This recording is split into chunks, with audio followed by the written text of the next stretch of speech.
Hey everyone, welcome back to my channel. My name is Jared, and yep, as you can see, I'm back home. So I kept my promise. I said that I will record new videos back home. Yep, so here I am. And I'm so sorry I haven't churned out a video in quite some time. So I've been busy, but also the past 1 to 2 weeks I haven't been feeling so well. I was sick, and I'm still recovering. So if over the course of this video I speak a little slow or I look somewhat restless, please forgive me.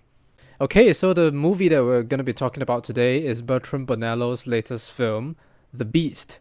And the first problem I'm going to highlight about this movie is that you can't really categorize it as a 2023 movie or 2024 movie, but I'll explain more about that later.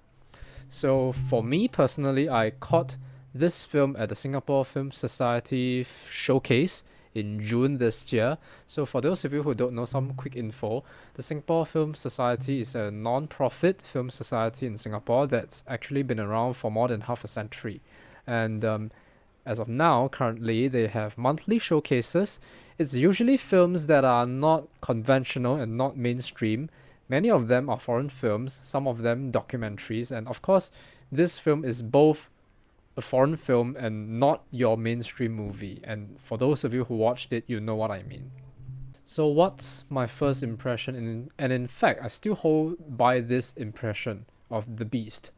I was, and I am still very confused by the movie. I mean, sure, the main plot and premise of this film aren't exactly new or fresh. It's certainly not the first time I'm watching such a movie, but it's my first time seeing a movie like this that's not in the English language. It's a French movie, but of course there's still quite some English in this movie, but it's not really the same like Anatomy of a Fall, for example. So I think that the film was a little too long. Probably just 2 hours might do the trick.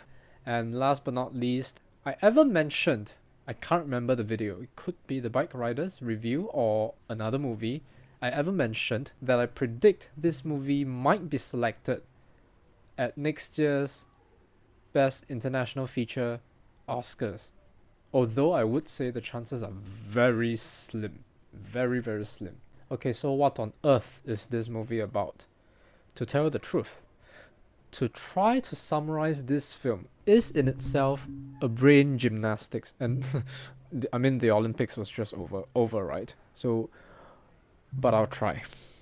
It's basically a story that's set in the future where AI and technology kind of dictate the workings of the world, and where human emotions are perceived as threats to world order.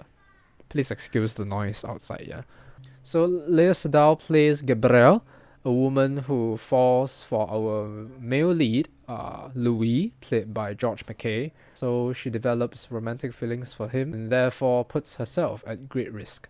So there are 3 timelines in this film, and many scenes kind of just cut in between the timelines. So that's one of the main reasons why it can be really confusing to follow and watch this film.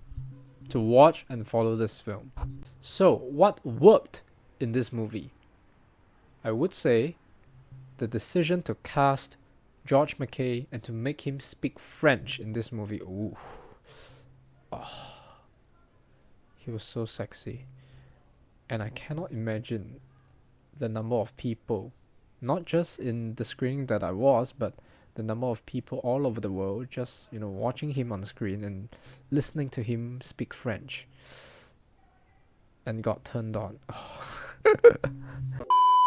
But on a serious note, however, not that he's a newcomer or anything, but George McKay actually delivered a performance that's on par and actually matched that of Lea Sedal.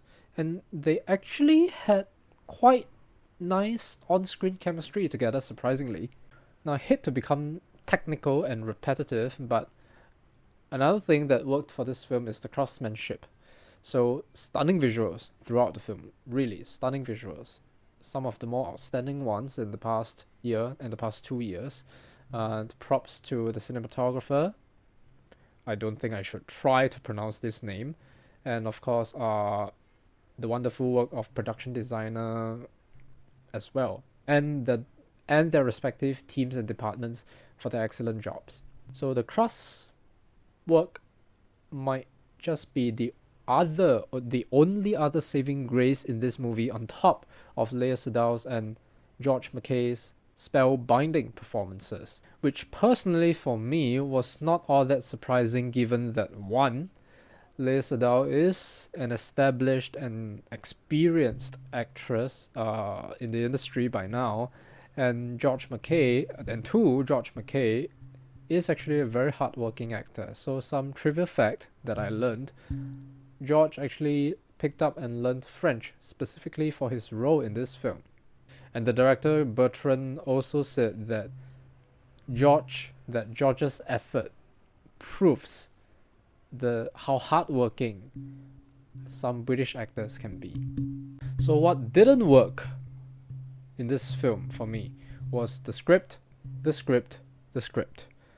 So Bertrand Bonello practically went Clint Eastwood mode for this film. He co-wrote it, he wrote it, he directed it, he co-produced it, and he even co-composed music for it. Now, it's not an excuse that because a filmmaker wears many hats on the same film project that it's an excuse for the finished product, for the eventual film to be substandard, to be below expectations. It's been done before. Like I said, Clint Eastwood done it before. Charlie Chaplin was one of the earliest, and he did it many times. Many excellent films, classic films. So I don't think it's an excuse, even though practically there is some room for argument for it. So what exactly went wrong? I say he was too ambitious. Bertrand was too ambitious. The screenplay was too ambitious. Now, I'm not going to say that I'm familiar with Bertrand's films at all. In fact, this was his first film that I watched. So, even though this was the first Bertrand Bonello film that I watched, I could tell and I could sense that it was too much for him to handle and manage all at the same time. And although I appreciate him for the amount of English he wrote in this movie, for this movie, for effort, for that, I'm not gonna lie by saying that he probably kind of shortchanged much of the film's potential and quality just because he wrote in a language that isn't his mother tongue. So now let's move on to talk about the peculiar film distribution and film festival run for The Beast so far. So first things first, I learned that this film was rejected by Cannes Film Festival last year, 2023. Of course, it got accepted at Venice and it was in competition for the Golden Lion. Now, you might ask, it was rejected by the Cannes Film Festival last year. So what on earth do you mean by you might predict it to have a chance to be selected or shortlisted at the Best International Feature Oscars category next year? Here's the thing. Bertrand Bonello's previous film, Saint Laurent, in 2014, which also starred Lea Sedol, was France's submission to the Academy Awards in the Best Foreign Language Film category. It didn't make it in the end. Now we have the knowledge of 2024 Cannes Film Festival lined up. It can be safe to say that France will very likely pick another film to be submitted to the Academy Awards next year, and the first film that comes to mind is Emilia Perez. So since Venice 2023, this film has gone on and off and released in different countries at different dates and phases at different times. So it's a limited release in many countries and regions for this film, so it's very inconsistent to say the least, and I can't really see any pattern in the film distribution and the film festival run, which is why I said you can't really pigeonhole this film as a 2023 film or 2024 film, and it's confusing as the film itself. But this film is a co-production, a joint production between France and Canada, so even though France might not choose it, Canada can choose it Whether or not Canada chooses it to be selected and submitted to the Academy Awards next year in the Best International Feature category remains to be seen. Now, although it's interesting to note, the last Canadian submission in this category at the Oscars to make it to the shortlist was in 2016. So by next year, 2025, that would have been 9 years ago. The last Canadian submitted film in this category to be nominated was in 2012, 13 years by next year. And the last and one and only film actually submitted by Canada that eventually got nominated and won the Best Foreign Language Film Oscar in the end was in 2003. Staggering 22 years difference by next year. So knowing all of that, and knowing that France might not pick it, so it's a very unique situation for this film. Will Canada ride on the fact that the previous film by Bertrand Bonello was submitted by France, and that film also starred Lea Sedal? Would they ride on her star power and submit it next year in the Best International Feature category? We shall see. Now, as for the other categories at the Academy Awards next year, absolutely no chance. If you watch the film, you know what I mean. And that's it for this video. So in conclusion, The Beast is a longer than it needs to be brain workout that stars two of Europe's hottest, most attractive, most hardworking, and best actors working today. The ambition of the film is admirable but disappointing in execution. One can even say the film was a letdown the moment its script writing process began. So for me personally, I did have a positive time watching this in the theaters. It entertained me. I was entertained for quite a fair bit, but I would say overall it's a 6.5 out of 10 for me, and I rated it 3 stars on Letterboxd. So that's it.